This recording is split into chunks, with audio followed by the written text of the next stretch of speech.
There's advice right now where it's like, it's targeted for a 47-year-old dude, and a 26-year-old guy is taking that advice and trying to apply it and realize those are two very different people at different stages of life with different goals, different health risks. And what is the time horizon that this person's going to actually be on that medication?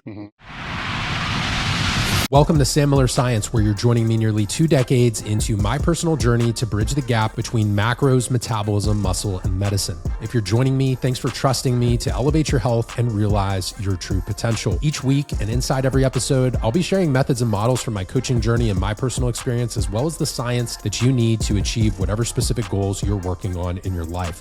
Let's jump in to today's show. Welcome back. Inside today's show, we have a special featured interview for you. Over the past 7 to 10 years, I've had the amazing opportunity to collaborate with so many wonderful creators in the health and fitness space. And anytime we're talking about nutrition, metabolism, hormones, gut health, anti-aging, performance, really any topic that would be pertinent for you guys to listen to here in the Sam Miller Science feed, my team and I will take these episodes and we'll either play the full Q&A interview, mashups, or take some of the best monologue style content and bring it to you here in the feed. These topics are meant to showcase past interviews and things that I think are either important, trending, or relevant for your understanding, either in your own health and fitness journey or as a health and fitness coach. I appreciate you guys tuning in. Without further ado, let's jump into this featured replay. I have a basic training background, went and got certified for that, learned about nutrition, went and got my master's, kind of went more of a somewhat conventional path, but had an injury of my own. So I had a head injury that impacted my endocrine system. So I had a concussion. Kind of the aftermath of that led me down a lot of different rabbit holes. And I always felt like it was very hard to find sources of information in the industry that would translate these complex concepts into things that you could actually leverage for a real goal, whether it was competing in physique or bodybuilding, whether you want to be a strength athlete, whether you're just general mom and pop lifestyle client. Just felt like a lot of the stuff out there was either completely misapplied for certain populations or just not good information at all. So the book was something that came about, started writing that around like 2020, 2021. And it wasn't like I set out to, in my career, like, oh, I'm going to write a book. It just happened because I felt there was a need for it. I had created a lot of content over the years. I had gotten into a place where I felt like the writing could be a form of contribution, and also understanding that not every single person either has had a coach or they even know where to start. There's only a handful of companies that really even begin to approach that level of specificity. Most places, not only are they not even running enough testing in the first place, so there are some places you'll literally only get like a testosterone value. They may not even check your free.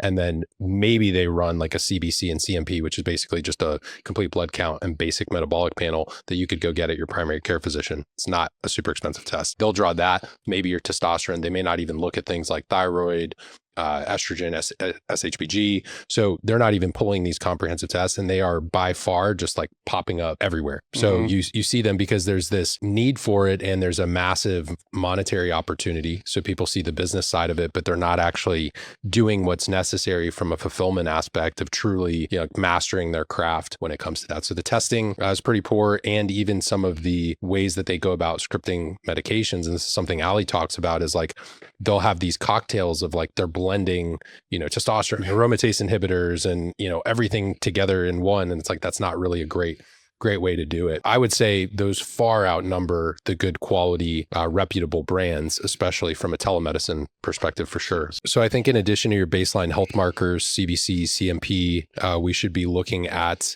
ideally, if this is a perfect world, I also want to see someone's insulin sensitivity, because if you're not metabolically healthy, you are going to have low T for sure. So if you're overweight, you're obese, you're going to most likely either have poor testosterone levels, or even if your testosterone's in the normal range for total T, your free T may not be good, or you're converting a disproportionate amount of that testosterone to estrogen, because in your body fat, you actually have a lot of aromatase in your adipose tissue, which is basically converting that testosterone to estrogen. So I'd love to see that. Thyroid health, because a lot of times hypothyroidism in men will correlate a bit with hypogonadism or low T. I'd also want to see LH and FSH, so the communication between your brain and your testicles, because if we're not seeing that communication, we don't know the root cause for the low T. So a thorough panel should include that. If someone's been low carb dieting for a long period of time, they're going to have very high levels of SHBG, which is that binding protein that binds to your reproductive hormones. So for SHBG, if that's climbing, I've seen people who are high stress, low carb, under eating, they've been in a diet phase for a long time.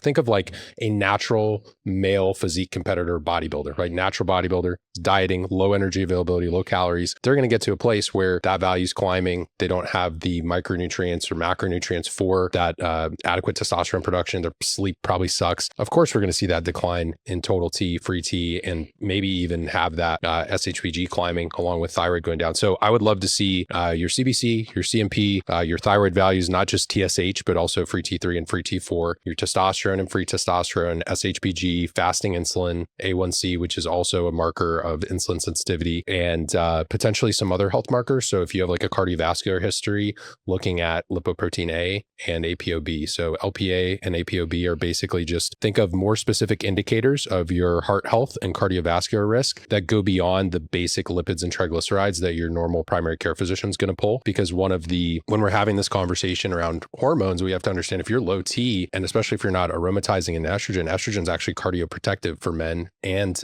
in women when we see them go through perimenopause. I know we have a lot of male listeners, but for any women in the audience, you should also be pulling very similar markers and progesterone as well to see if you're still, cycling regularly. And then after that, looking at those markers, ApoB and LPA are going to give us that good gauge of cardiovascular risk and longevity factors that we should pay attention to. If you're an athlete, take a couple days off training before those labs and also pull a highly sensitive C-reactive protein, which is a marker for inflammation. So those are going to be great places to start because then we can go down different rabbit holes depending on what the values spit back. And from that panel, then you can determine how you want to dive in further. Is this something that can be fixed with nutrition and training? Because I've seen people where it's like, okay, you think you need TRT, but you're training 7 days a week. You don't have a rest day. Your sleep sucks. You're high stress, from your job or family, whatever.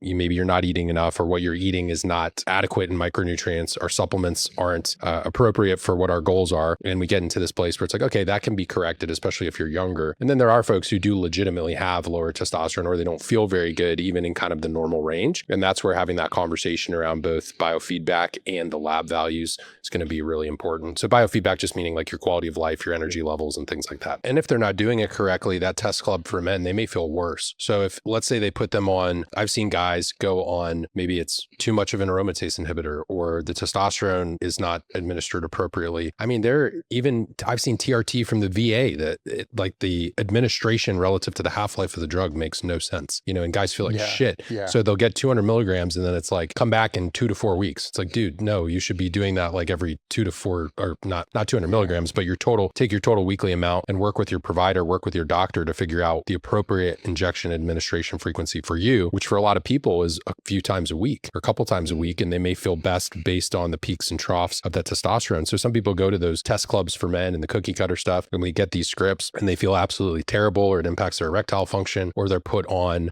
too high of a dose of AIs, or they may not even need it to begin with. That was one of the things I was going to say. Yeah, they may not even need it. And then their lipid profile tanks because they'll lower, it'll disproportionately lower their HDL even further, potentially increase. It's not great from a neurological health or cardiovascular health perspective. So with the cookie cutter option and getting scripted these things you may not need, we see a couple potential fallouts. One is you feel okay, or you feel good because you now have testosterone, which may be masking things like a Band-Aid, like you said, but we've increased your cardiovascular risk and your neurological health may be in jeopardy, depending on how that plays out. Depending on the quality, or if you go with the gym bro or whatever, you may potentially be seeing in your lab certain things like your liver and kidney markers may not be fantastic. That's something I've certainly seen over time. Or, you go that route and maybe it's someone who, because they haven't addressed the root cause, the lifestyle factors, you can give that person more testosterone, but if they don't actually start to train and improve the quality of their food, they still have some issues there underneath the surface that need to be tackled, and it's still going to play into their quality of life and their longevity if we don't get on top of it. So there are like 3 different directions down that test club for men rabbit hole that they don't really go super well for anybody. And then with the more tailored approach, you can either kind of titrate and figure things out. The problem I have with, if we're not taking that tailored individualized approach, you end up relying on too much polypharmacy versus being able to kind of figure out, okay, let's get your lifestyle in check. Let's work on your nutrition and training. If you do in fact need testosterone, you start with the bioidentical testosterone, you kind of figure out your response to that, what your side effects are. And then rather than adding in all these different compounds out of the gate, like, dude, you didn't even know how you were going to respond to testosterone by itself. figure out your administration frequency or the total milligram amount you need in a week. That's already like 3 variables. And now your doctor just automatically scripted you this other stuff. And I've seen this play out. I mean, even originally before he switched, like my barber had this issue. He went to some guy who just marketed himself as like anti-aging, whatever, to get your testosterone here, gets, you know, a vial that has a bunch of different shit compounded into it, not individualized dosing for him, and then tries to sell him a bunch of different peptides and things on top of that just to increase, because from a business perspective, in that main bottle, there's AI and crap in the main bottle. Yeah, sometimes I definitely, you know, talk to your doctor, but it's not a great idea. Yeah. As far as different things can be compounded in there. I've seen AIs, I've seen different forms of testosterone and different blends, which, you know, as far as for most people, it's like they should figure out how they respond to just a bioidentical testosterone first. If you're younger, there may be a case to be made for using something like HCG as a concurrent administration or therapy to preserve testicular function and fertility. And some people prefer using that, but then other people, let's say you have high body fat levels and you haven't gotten that under control, or you aromatize a lot of testosterone and estrogen,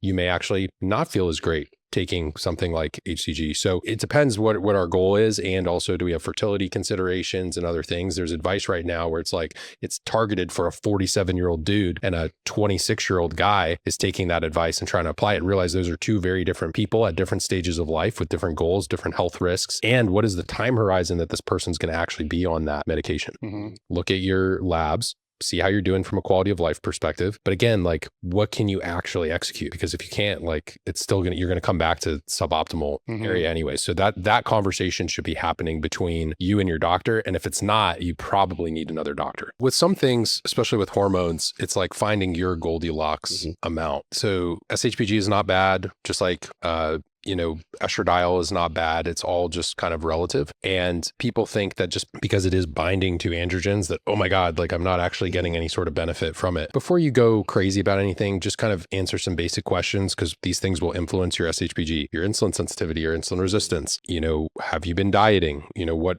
does your macronutrient profile look like? Even basic micronutrient status. So including things like boron can help, right? But I think some people will add PEDs sometimes to lower SHBG further. Now, if you have the level of SHBG of like a woman on birth control, which would be very high SHBG, that's certainly not ideal. But I think there is a very large population of people where it's basically they're taking that. You don't want zero SPG. Think of it as like a little carrier or like a raft. Like it's not necessarily a bad thing. Just get it, work based on your labs and kind of figure out what's going to be best for you. And usually if you can get your diet and lifestyle in a good place and you're using kind of appropriate administration relative to your situation, you can get that to fall in line, especially if you're not doing these massive boluses or, adding a bunch of other compounds that are kind of keeping that low.